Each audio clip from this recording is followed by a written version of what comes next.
شريك له أشهد أن محمدا عبده ورسوله قال الله تعالى في كتابه الكريم يا أيها الذين آمنوا اتقوا الله حق تقاته ولا تموتن إلا وأنتم مسلمون أما بعد. Baik, kita lanjutkan ayat ke-219 dan 220. Allah Ta'ala berfirman, A'udzu billahi minasyaitonir rajim. Yas'alunaka 'anil khamri wal maisir. Mereka bertanya kepadamu tentang arak dan judi. Qul fihima itsmun kabir. Katakan pada keduanya, yaitu arak dan judi, terdapat dosa besar. Wa manafi'u linnas, dan manfaat-manfaat untuk manusia. Wa itsmuhuma akbaru min naf'ihima, namun dosanya lebih besar daripada manfaatnya. Wa yas'alunaka madza yunfiqun, dan mereka bertanya kepadamu tentang apa yang mereka infakkan.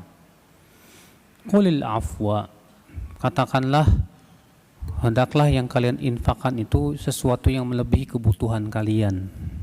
Al-afwa itu artinya sesuatu yang melebihi kebutuhan.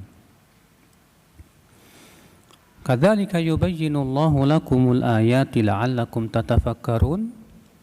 Demikianlah Allah menjelaskan untuk kalian ayat-ayatnya agar kalian mau berpikir. Berpikir tentang apa? Fid dunya wal akhirah. Itu tentang kemaslahatan dunia dan akhirat. Ya. Artinya agar kalian mau berpikir tentang apa? Ya, itu tentang kemaslahatan dunia dan akhirat kalian. Wa yas'alunaka 'anil yatama, dan mereka bertanya juga kepadamu tentang anak-anak yatim. Qul islahul lahum khair. Katakan berbuat islah kepada mereka itu adalah kebaikan. Islah maksudnya di sini apa, Pak? Semua makna islah. Berupa memberi makanan, memberi harta, bantuan, pendidikan, dan yang lainnya, ya, untuk anak-anak yatim. Wa in tukhalituhum fa ikhwanukum. Jika kalian campurkan mereka anak-anak yatim kalian dengan keluarga kalian, maksudnya ya kamu ambil anak yatim kemudian tinggal di rumah kamu, makan bersama kamu, ya, fa ikhwanukum, maka mereka itu adalah saudara-saudara kamu juga, artinya saudara seiman, ya. Wallahu ya'lamul mufsida minal muslih, dan Allah Maha tahu siapa yang berbuat kerusakan dan siapa yang berbuat kebaikan. Artinya Allah tahu siapa yang bersikap tidak baik kepada anak yatim dan siapa yang bersikap baik kepada anak yatim. Walau sya'allahu la'anatakum. Kalau Allah kehendaki, Allah akan jadikan kalian kesulitan, ya, terhadap harta anak yatim tersebut. Artinya Allah akan memberikan syariat yang sangat ketat terhadap anak yatim sehingga menyulitkan kalian. Namun Allah tidak lakukan itu karena kasih sayang Allah kepada kalian. Ya. Innallaha azizun hakim. Sesungguhnya Allah itu aziz, yang maha memiliki izzah, kemuliaan dan keperkasaan. Hakim, dan maha bijaksana, yang memiliki hikmah. Baik, dari ayat ini kita ambil faidah, kata Syekh Shalih Utsaimin rahimahullah. Min fawaidil ayatain, dari dua ayat ini kita ambil faidah. Yang pertama, hirsus sahabah ala ma'rifati ahkamillahi ta'ala fima yaf'alunahu wa ya'tunahu min ma'akil wa masyarib wa ghairiha. Itu semangatnya para sahabat untuk mengetahui dan mempelajari hukum-hukum Allah dalam perkara yang mereka biasa lakukan sehari-hari. ya, dalam makan, dalam minum, pakaian, dan yang lainnya. Makanya ya akhi, ya, itu menunjukkan betapa para sahabat mereka orang-orang yang sangat mencintai Allah. Kenapa? Karena cinta itu melahirkan semangat, Pak, untuk mempelajari hukum-hukum Allah Azza wa Jalla. Dan tentu mempelajari hukum Allah adalah merupakan kemuliaan yang sangat luar biasa, Pak, dibandingkan mempelajari hukum-hukum manusia. Betapa butuhnya kita kepada hukum-hukum Allah. Kenapa? Karena Allah sangat sayang kepada hambanya. Dan pastilah hukum-hukum Allah penuh kasih sayang. Karena Allah maha indah, pastilah hukum Allah itu sangat indah. Ya, karena Allah maha berilmu dan maha hakim, maha bijaksana, maka pastilah hukum Allah berdasarkan ilmu Allah yang sangat luas dan berdasarkan kebijaksanaan Allah yang luar biasa. Makanya akhir Islam, seorang muslim yang mengenal Allah pasti dia akan semangat untuk mengenal hukum-hukum Allah Subhanahu wa taala. Faedah yang kedua, minha anna ad-din al-islamiyya jaa bi tahsil al-masalih wa dar'il mafasid. Bahwa agama Islam datang untuk membawa apa? Maslahat dan menolak apa? Mudarat. Makanya agama kita ini berporos pada dua ini, Pak. Agama kita ini kalau kita ringkas seringkas-ringkasnya, maka tidak lepas dari dua. Imma mendatangkan maslahat, maka semua perintah Allah maslahat tidak. Semua yang Allah perintahkan berupa sholat, zakat, puasa, tauhid dan yang lainnya maslahat. Imma maslahatnya murni atau maslahatnya lebih besar dibandingkan mudaratnya. Dan semua yang Allah larang apa, Pak? Ya, mudarat. Allah melarang zina, Allah melarang riba, Allah melarang judi, melarang kesyirikan dan yang lainnya. Itu mudarat untuk kehidupan manusia. Dan mudarat ini terkadang kembali kepada agama. Terkadang mudarat itu menimpa nyawa. Terkadang mudarat itu menimpa apa? Harta. Terkadang mudarat itu menimpa apa? Keturunan, menimpa akal. Semua ini mudarat untuk kehidupan manusia. Maka Allah Subhanahu wa taala tidaklah melarang dari sesuatu kecuali karena Allah tahu di sana banyak sekali mudarat-mudaratnya. Walaupun di sana ada manfaatnya. Wa minha, faedah yang ketiga, al-muqaranatu fil umuri baina masalihiha wa mafasidiha. Yaitu memperbandingkan dalam segala macam perkara antara maslahat dan mafsadah. Maka jangan kita sebatas melihat ada manfaatnya sedikit, kemudian kita menutup mata dari mafsadahnya yang banyak, Pak.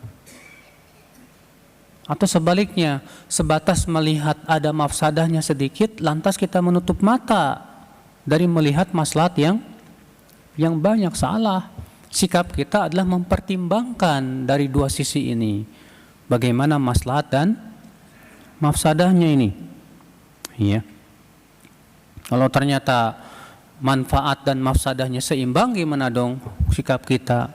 Bagaimana kalau maslahatnya jauh lebih besar? Bagaimana maslahatnya, mafsadahnya jauh lebih besar? Ini penting, akhi. Ya, kita melihat dulu dalam segala macam perkara. Apalagi kita mau mengambil sikap, mau berkomentar, ya, mau bergaul, mau makan, bahkan kita mau makan. Kita tilik, ini makanan manfaat nggak buat saya? Jangan sebatas enak di mulut, tapi kita tidak mempertimbangkan manfaat dan maslahat dan mafsadahnya. Ya, makanya kita biasakan seperti itu. Selalu untuk menimbang maslahat dan mafsadah. Antum misalnya mau buka Facebook, mau install, pengen masuk ke dalam dunia FB. Coba antum pelajari dulu kira-kira maslahat nggak buat antum. Kira-kira kalau ada maslahatnya, coba kita lihat lagi ada nggak mafsadahnya. Kalau ada mafsadah dan maslahatnya, coba kita timbang mana yang lebih besar. Antum misalnya akhal Islam azani Allah wa yakum, ya, mau membeli sesuatu. Sebelum antum membeli sesuatu, kita lihat dulu. Bukan hanya sebatas saya selera ini barangnya, saya suka ini. Tapi kita pikirkan kira-kira kalau saya beli barang ini apa manfaatnya buat saya, buat agama saya, buat dunia saya. Kalau ada manfaatnya alhamdulillah. Coba kita lihat lagi ada nggak mudaratnya buat saya, buat akhirat saya terutama. Ini akhi, ya, biasakanlah kita menjadi hamba yang selalu mempertimbangkan antara maslahat dan mafsadah. Faedah yang keempat, wa minha tarjihul masalih 'ala al-mafasid aw al-mafasid 'ala al-masalih hasba ma yatarattab 'alayha. Yaitu mentarjih maslahat di atas mafsadah dan mafsadah di atas maslahat. Ini sudah kita bahas tadi sebelumnya, sama sebetulnya. Artinya kita berusaha akhi untuk mentarjih, melihat mana yang paling rajih, mana yang paling kuat dalam masalah ini. Ya. Jangan sampai sikap kita hanya berdasarkan syahwat, Pak. Hanya karena kita selera dengan sesuatu, selesai, langsung kita beli. Langsung kita lakukan tanpa berpikir ini mudarat apa enggak buat saya, manfaat enggak buat saya. Ya, makanya orang mukmin itu Pak akalnya jauh Pak ke depan melihat. Adapun orang yang akalnya pendek biasanya kalah oleh apa? Syahwat. Syahwat itu selalu menutupi apa? Akal, sehingga dia nggak bisa berpikir. Antum lihat aja kalau ada pemuda sedang jatuh cintrong sama awewe, akhwat, akalnya pendek. Dia menganggap ini akhwat wanita terbaik sudah di dunia. Kenapa? Karena tertutup akalnya oleh rasa cinta itu, oleh syahwat itu. Ya. Demikian pula yang bisa membuat akal kita tidak bisa berpikir apa? Ketakutan dan kekhawatiran yang luar biasa. Antum kalau sedang khawatir banget, biasanya ketakutan yang luar biasa itu akal kita pendek sudah. Ya kan? Ketika kita takut miskin, akal kita pendek gitu. Ketika kita ditakut-takutin terus dengan berita-berita yang menakutkan, misalnya kalau kita ditakut-takutin terus muncul rasa khawatir tidak Pak? Kekhawatiran itu akan tumbuh semakin besar. Orang kalau kekhawatirannya besar, akalnya pendek Pak. Dia nggak bisa berpikir dengan jernih, nggak bisa. Orang yang sedang sangat gembira, orang yang sedang sangat sedih, semua yang sifatnya emosi itu seringkali menutup akal. Orang yang sangat marah tertutup akalnya, tidak bisa berpikir dengan apa? Jernih. Makanya para ulama melarang untuk kita berbicara saat apa? Marah. Iya, bahaya karena yang akan keluar nanti emosi. Nah, ini akal Islam. Makanya untuk membandingkan antara maslahat dan mafsadah itu membutuhkan apa? Pertama, akal yang jauh melihat ke depan. Yang kedua, keilmuan yang cukup untuk bisa menimbang mana maslahat dan mana apa? Mafsadah. Ya tentu kita juga bisa musyawarah, bertanya dengan orang-orang yang punya pengalaman dan yang lainnya. Wa minha faidah yang kelima. Annahu mahma kathratil manafi'u fil khamri wal maisir fa innal ithma akbar min naf'ihi min manafi'ihima. Bahwa walaupun dalam arak dan judi itu banyak manfaatnya, karena Allah menyebutkan di situ manfaatnya dengan sigot muntahal jumu. Wa manafi'u linnas. Berarti itu menunjukkan manfaatnya bukan cuma 1, 2, Pak. Lumayan banyak. Iya. Namun apa yang terjadi? Jangan melihat kepada adanya apa? Beberapa manfaat tersebut. Tapi lihat dong sisi yang lain. Allah mengatakan apa? Dan dosanya lebih besar dari apa? Manfaatnya. Dan dosanya lebih besar dari manfaatnya. Sekarang kita kiaskanlah rokok. Buat para pecandu rokok susah, Pak, untuk menilai, Pak. Ya tidak. Orang kalau udah candu rokok, untuk mengatakan haram berat. Kenapa? Karena ini masalahnya berhubungan syahwat, Mas. Kalau sehubungannya dengan syahwat, apalagi yang mengeluarkan fatwanya ternyata perokok, kolas. Ya. Saudaraku sekalian, tapi kalau orang mau berpikir dengan jernih, coba timbang mana sih yang lebih besar manfaatnya atau mudaratnya dari rokok tersebut. Semua para ahli kesehatan, para dokter sepakat bahwa rokok itu apa? Berbahaya. Bahkan tulisannya jelas kok di kotaknya. Rokok membunuhmu. Tuh lihat. Kalau dulu kan masih halus, rokok bisa menimbulkan apa? Kanker, impotensi. Kalau sekarang udah terang-terangan, rokok membunuhmu. Kelas.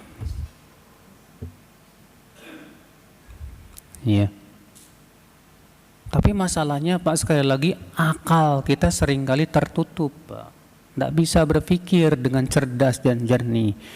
Kenapa? Karena kalah oleh syahwat. Iya. Ikhwatul Islam, azani Allah wa iyyakum. Wa minha faidah yang keenam. Hirsus sahabah ala ma'rifati ma yubdzal wa yunfaq. Semangat para sahabat untuk mengenal dan mengetahui apa saja yang bisa diinfakkan dan bagaimana cara berinfak. Masya Allah, para sahabat itu semangat banget ya untuk bersedekah, itu luar biasa, Pak. Sampai-sampai di antara sahabat hanya ingin bisa bersedekah, pergi ke pasar jadi kuli, Pak. Dalam riwayat begitu. Hanya karena pengen bisa bersedekah, pergi dia ke pasar jadi kuli. Dapat upah, diinfakkan. Subhanallah. Bahkan dalam surat At-Taubah Allah mengisahkan tentang sahabat yang menangis gara-gara dia nggak bisa sedekah. Masya Allah. Sementara kita terkadang banyak kelebihan harta, tapi ya subhanallah hati kita dililit oleh apa? Ya kebakhilan itu. Ya, nasallallahu salamata wal afiyah. Maka para sahabat suri tauladan kita. Mereka semangat sekali. Makanya Allah mengatakan wa yas'alunaka madza yunfiqun. Mereka bertanya kepadamu apa yang bisa diinfakkan.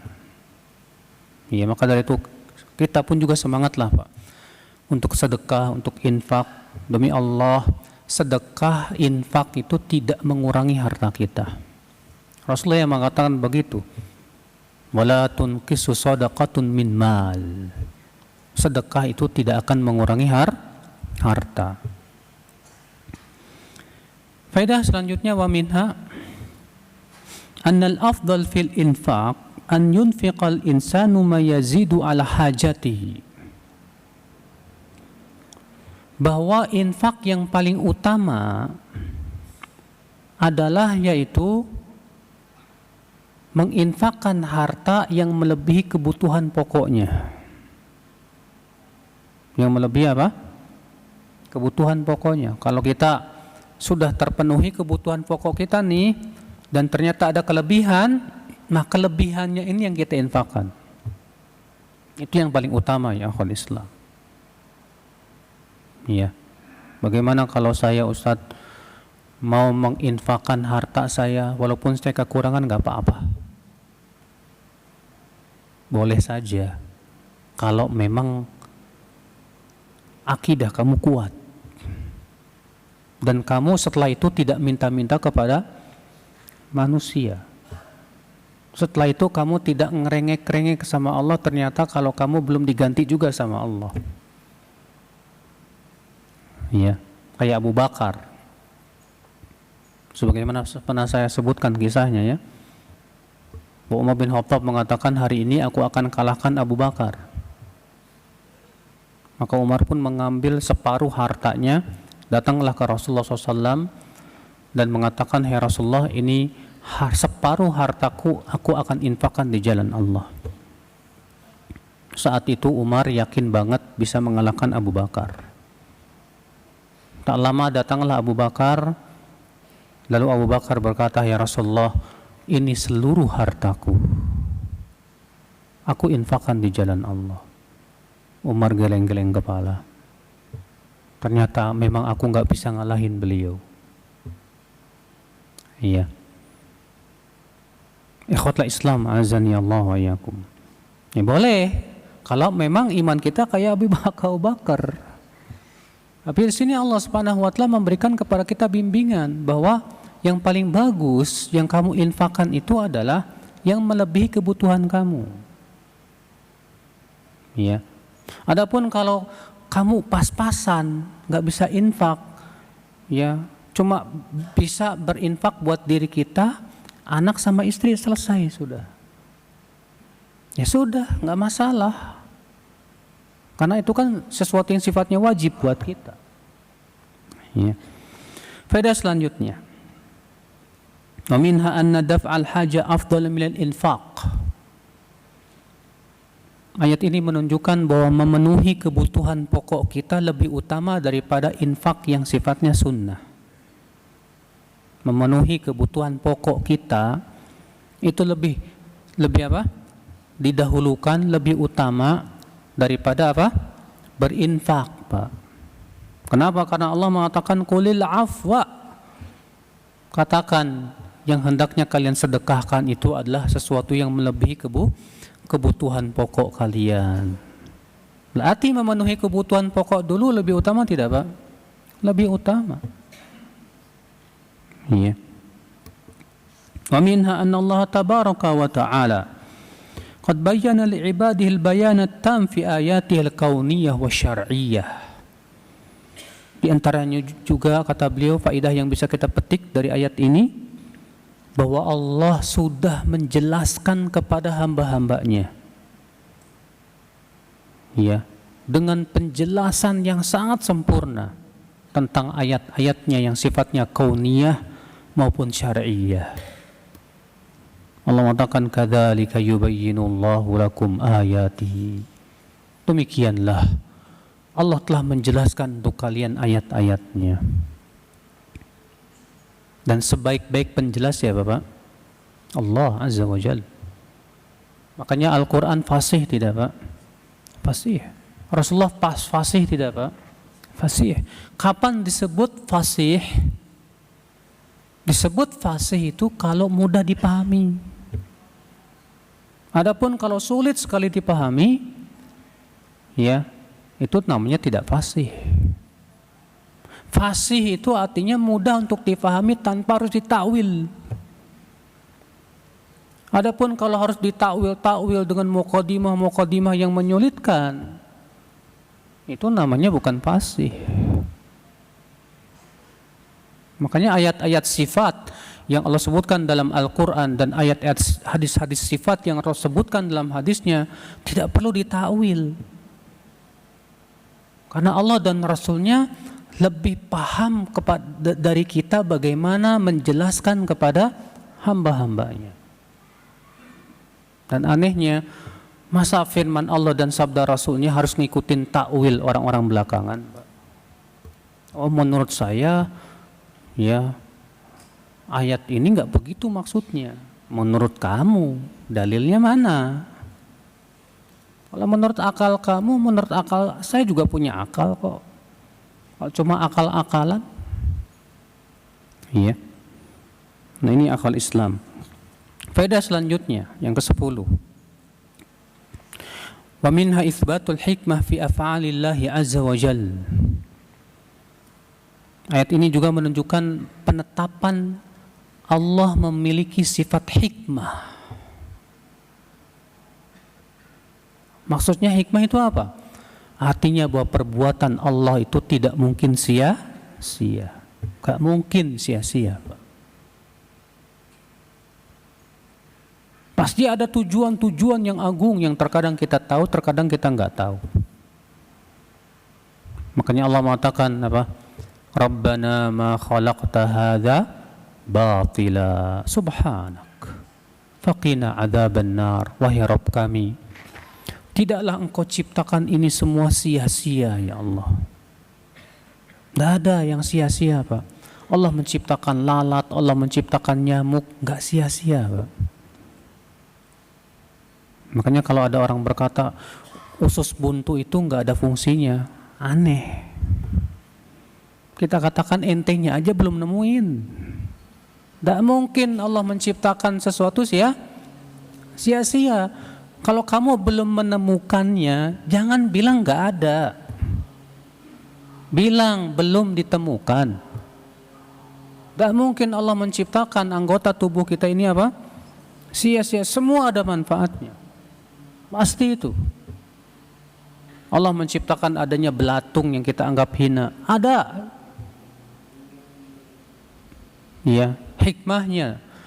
Namun ada yang Allah beritahu kepada kita, ada yang tidak dikasih tahu, hanya Allah yang Maha Tahu. Yang jelas perbuatan Allah nggak mungkin sia-sia.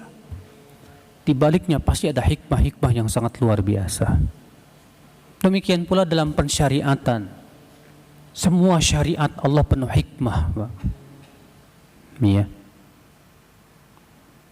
Dan tidak mungkin sebatas itu kesia-siaan. Faedah yang selanjutnya yang ke-11. Al-hathu 'ala tafakkur fi ayatillah. Anjuran untuk berfikir dan memikirkan tentang ayat-ayat Allah. Jadi, Pak, ayat Al-Quran itu menyuruh kita itu berpikirnya yang positif gitu loh, Pak. Sayang banget nih kita punya otak, punya pikiran, mikirannya cuma yang gak ada manfaatnya. Sayang banget. Antum mikirin gimana caranya ya supaya saya bisa membuat gol dalam sepak bola yang banyak misalnya. Pikirannya itu toh tidak ada manfaatnya. Allah ciptakan akal kamu tuh bukan untuk itu, Mas. Tapi Allah ciptakan akal kamu untuk berpikir untuk maslahat dunia dan akhirat. Di antaranya juga untuk memahami ayat-ayat Allah Azza wa Jalla. Ada orang pikirannya gimana supaya badan saya kekar, ya, berotot, ya, pikirannya ke situ aja. Ada lagi pikirannya gimana saya bisa kawin lagi. Gak usah dipikirin tuh mah, Pak, dipraktekin. Ya. Ada orang pikirannya kuliner aja. Ada orang pikirannya sesuatu yang sifatnya itu bukan tujuan penciptaan hidup manusia, dan bukan pula tujuan Allah menciptakan akal dan otak kita. Sayang banget. Makanya Allah Subhanahu wa taala menyuruh untuk berpikir tentang apa? Tentang ayat-ayatnya, tentang kemaslahatan dunia dan akhirat kita, tentang sesuatu yang sifatnya mulia. Berpikir bagaimana saya bisa memperbaiki sholat saya, berpikir bagaimana saya bisa menguasai ya ilmu waris misalnya. Gunakan ayat-ayat otak kita untuk memahami fikih muamalah misalnya. Gunakan akal kita untuk memahami ya ilmu-ilmu dunia juga yang memang manfaat dan maslahat untuk kehidupan manusia, misalnya tentang teknologi canggih yang kita memang mampu ya untuk mempelajarinya, kemudian digunakan untuk kemaslahatan kaum muslimin misalnya. Nah ini saudaraku sekalian, Itu yang dianjurkan oleh Islam untuk berfikir. Allah mengatakan, Inna fi khalqis samawati wal ardi wa ikhtilafil laili wan nahar la ayatin liulil albab. Sesungguhnya dalam penciptaan langit dan bumi, pergantian siang dan malam, sungguh semua itu terdapat tanda-tanda kebesaran Allah bagi ulil albab, orang yang mau berpikir. Siapa mereka? Alladzina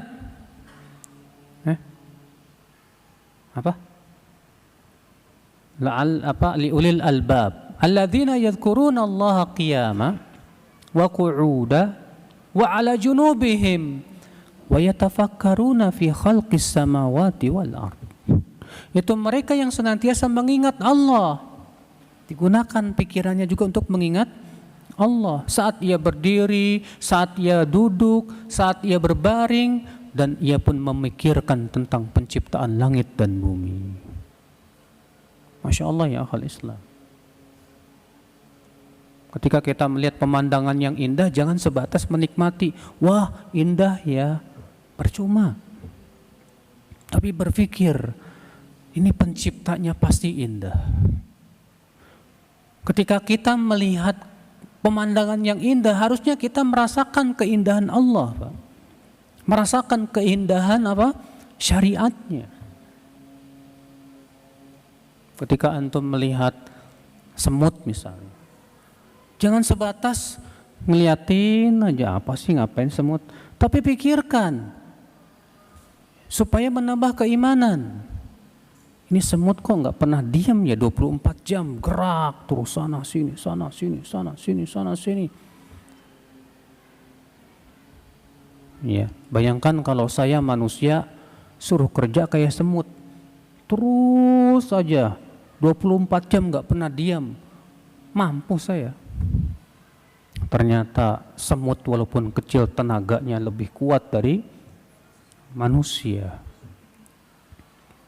Ya, tidak ada Pak, semut kerjaannya nyantai, ngopi, gitu ngobrol. Tidak ada. Semut Masya Allah pekerja keras semua Pak. Coba kita pikirkan baik-baik. Ketika melihat rayap itu kok bisa bikin rumah miring begini, cuma pakai ludahnya doang. Coba antum bikin pakai ludah antum, bikin rumah kayak gitu, mana bisa? Kuasa Allah Subhanahu wa ta'ala. Nah, kalau kita pikirannya positif, enak, Masya Allah, luar biasa. Iya. Selalu menggunakan akal pikiran kita untuk menambah keimanan kepada Allah Azza wa Jalla. Tapi itulah Pak, sekali lagi akal kita seringkali tertutup oleh syahwat. Ya.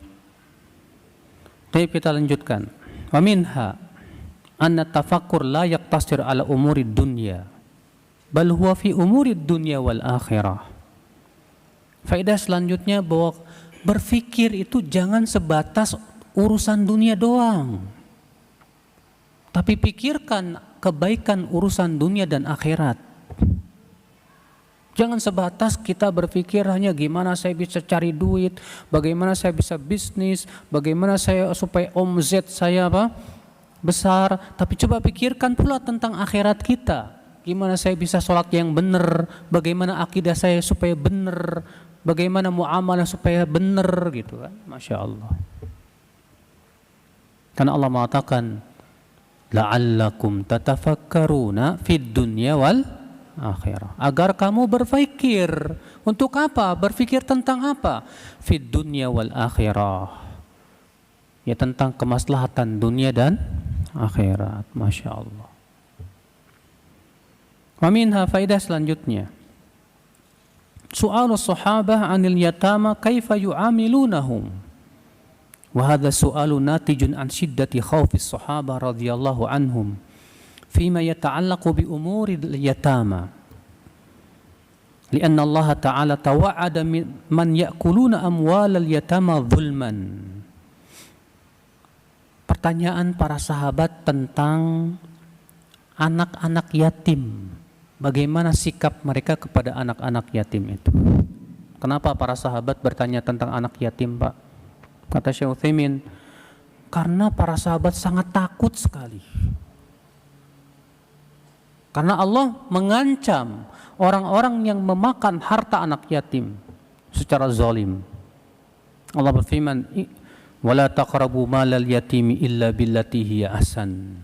Jangan sekali-kali kalian mendekati harta anak yatim kecuali dengan cara yang lebih ahsan.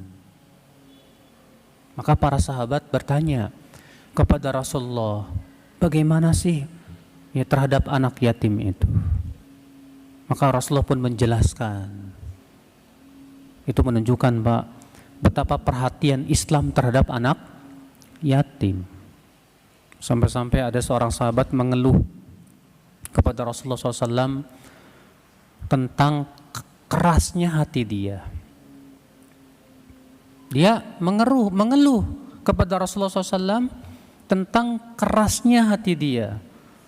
Apa kata Rasulullah SAW? Imsah ra'sal yatim yalin qalbuk. Usaplah kepala anak yatim, niscaya hatimu akan lembut lagi. Masya Allah. Ya.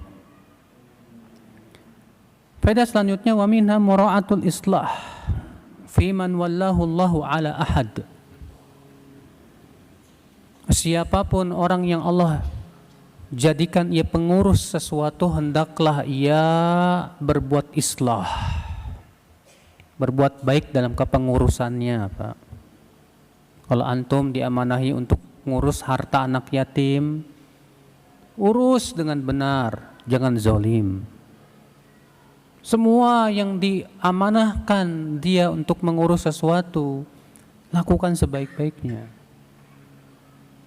Antum diamanahkan untuk jadi seksi dakwah di masjid misalnya.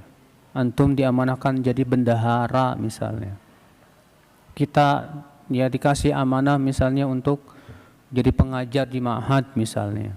Semua ini amanah yang harus betul-betul kita berbuat islah padanya. Iya. Wa minha faedah selanjutnya.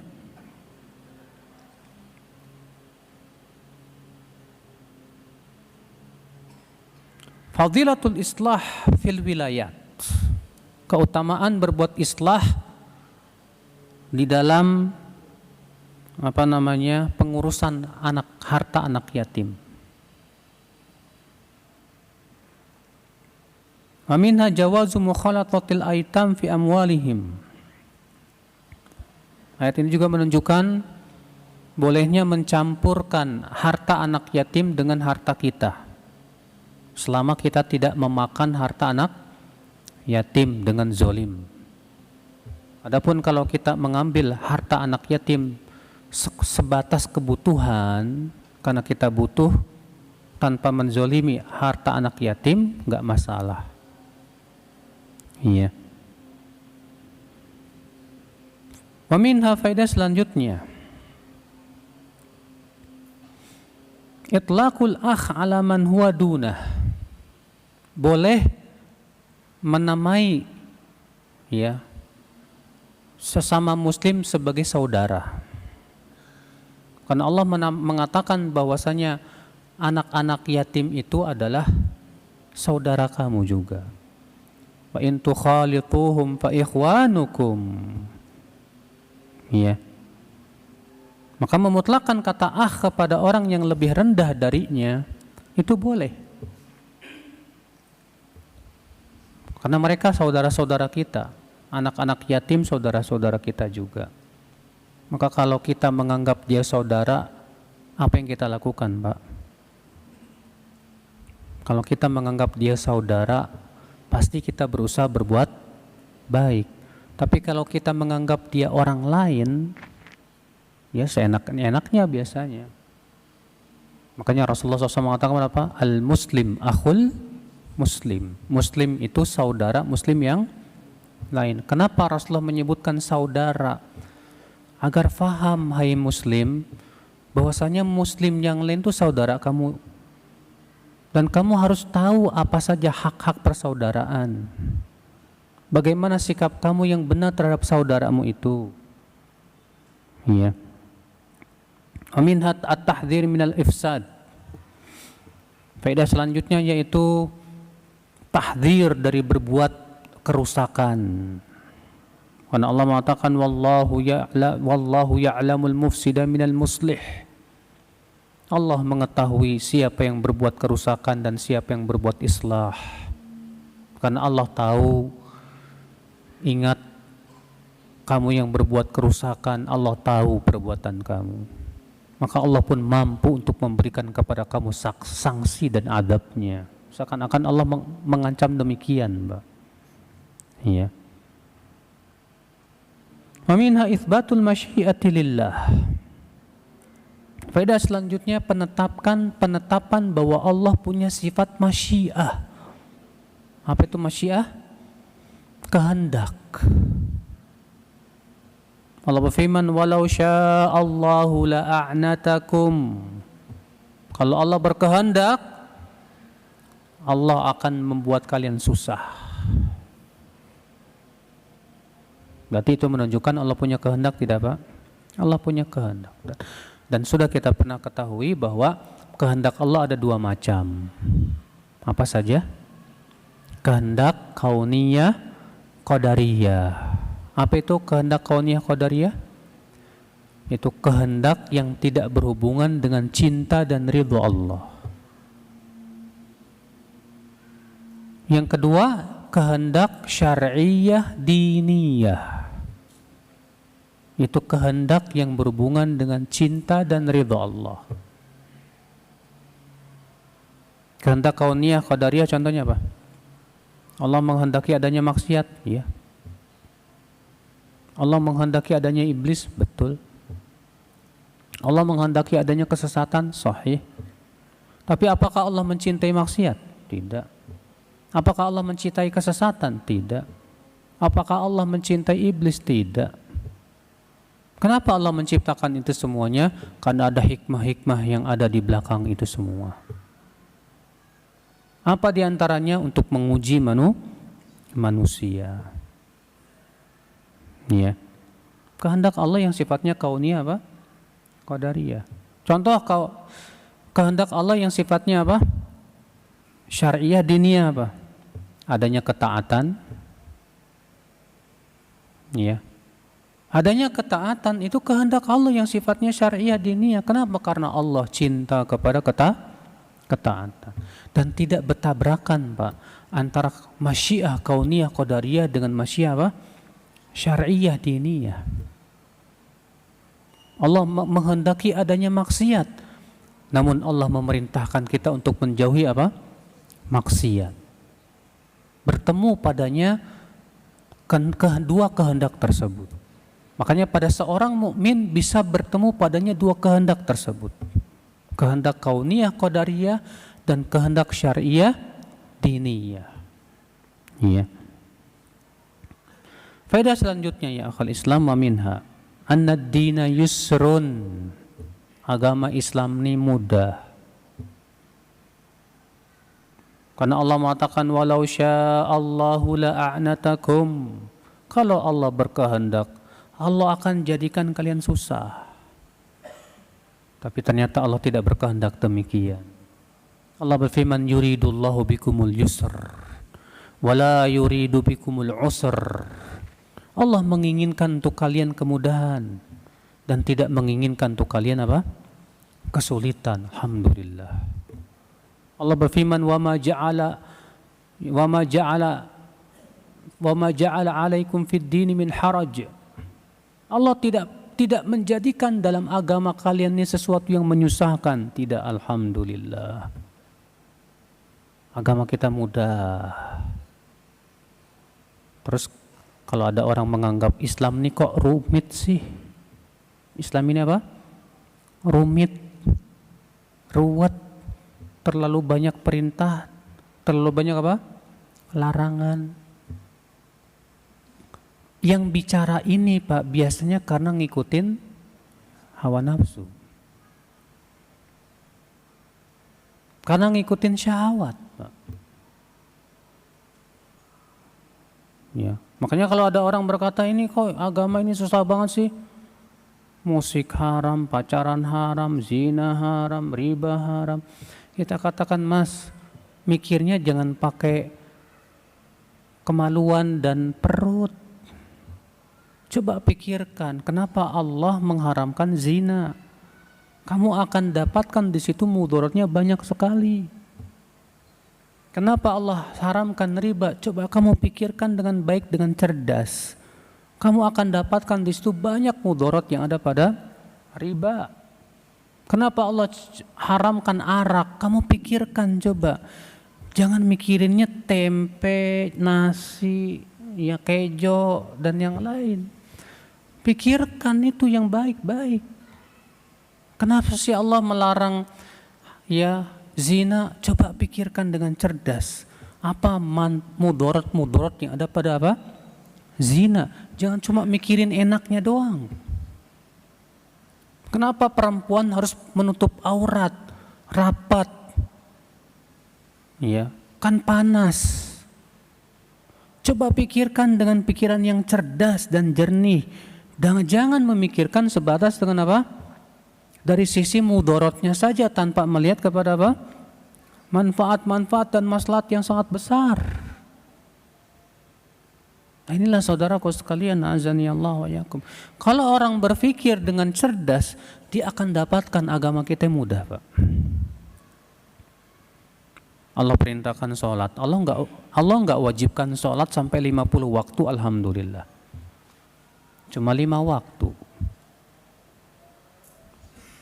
Dari 24 jam yang kita hidup, cuma 5 waktu. Antum sholat dalam satu sholat 10 menit aja misalnya. 10 kali 5 berapa Pak? 50 menit. Allah cuma minta 50 menit dari 24 jam. Itu pun dibagi-bagi. Dan Allah tidak mewajibkan sholat ternyata di tengah malam, enggak. Waktu-waktunya enak semua. Mudah kok. Allah wajibkan zakat, Allah cuma minta 2,5%, enggak minta 25%. Mudah kok.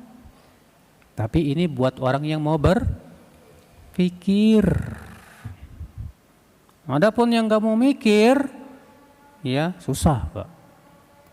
Nah, demikian. Baik, saya kira cukup. Wabillahi taufik. Assalamualaikum warahmatullahi wabarakatuh.